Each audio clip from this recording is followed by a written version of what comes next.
gjithë ato që ndjekin rrugën e tij deri në ditën e gjykimit. Inshallah, do të flasim disa fjalë shkurtra para se të fillojmë namazin e tarawih derisa të fillojë hoxha. Duhet të falenderojmë Allahun xhaleshanuhu që jemi muslimanë.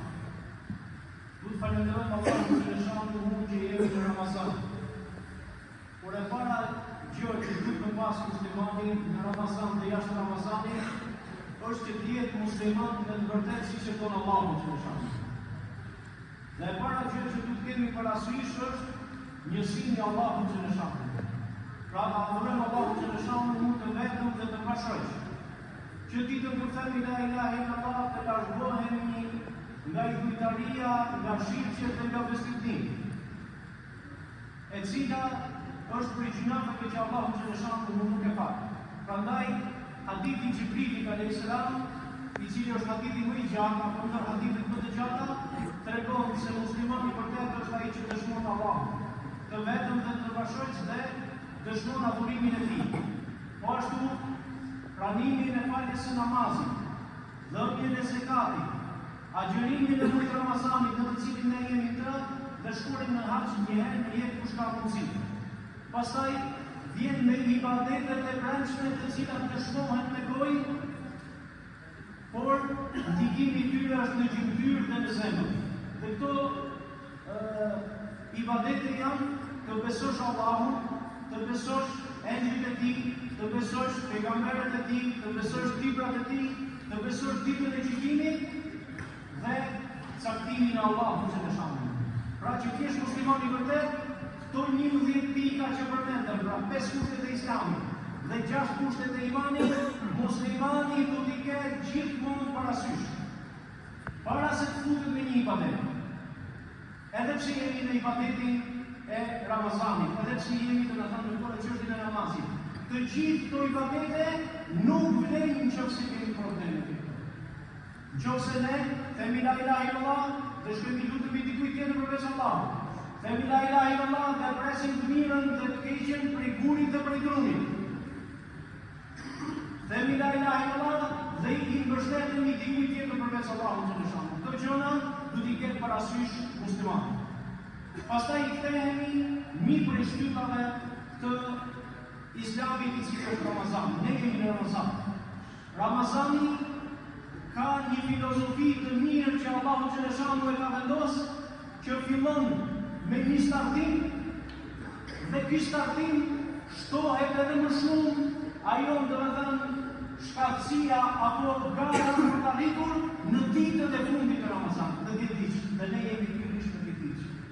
Jemi në ditën që ne delarojmë për çfarë, për të arritur natën e katërt.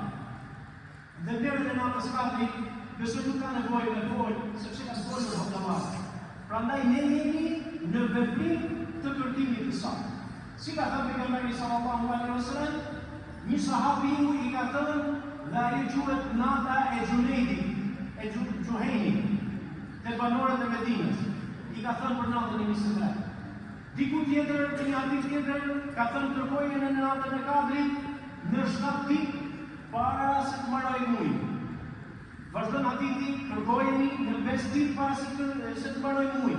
Vazhdon përsëri, thotë kërkojeni në 3 ditë para se të mbarojë muaji. Bibla ka disa transmetime që në kohën e sahabëve, ka rarë në kohën e tabiinëve, ka rënë shi dhe gjithë nata ka qenë me shi dhe njerëzit nuk e kanë pas mundësi që ta shohin natën e katërt. Pastaj i kanë marrë shenjat e natës së katërt kur natën që ka pas shi. Prandaj dhe ne si musliman duhet të përpiqemi që ta arrijmë domethënë natën e katërt dhe arritja e saj bëhet me përpjekje që bëjmë. Pejgamberi sallallahu alajhi wasallam mos harroni atë hadithin, ku pejgamberi sallallahu alajhi wasallam gjeti 2 sahabë duke u ngatruar njëri me tjetrin, apo domethënë duke polemizuar me fjalë të rënda.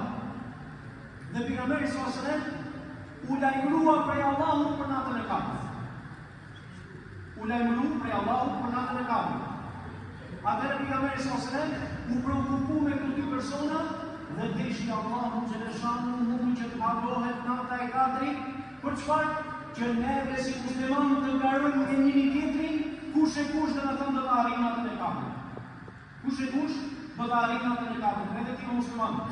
Mos u preokupo sa lexoj Hafizi, sa lexoj filani, sa u zgjat filani, sa u zgjat Kristofu.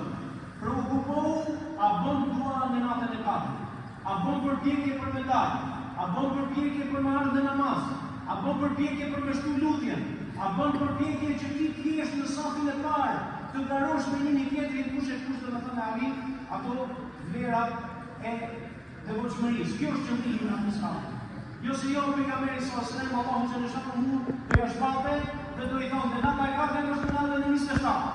Prandaj rini, jo, po ka vendos që ne të na thonë të përfet. Pse? Për të ngrejtë dhe granda ato që thonë Allahu xhalesha mu dhe për të neglizhuar ato që thonë. Një prej muslimanëve që nuk neglizhojnë deri në çastin e fundit. Pse?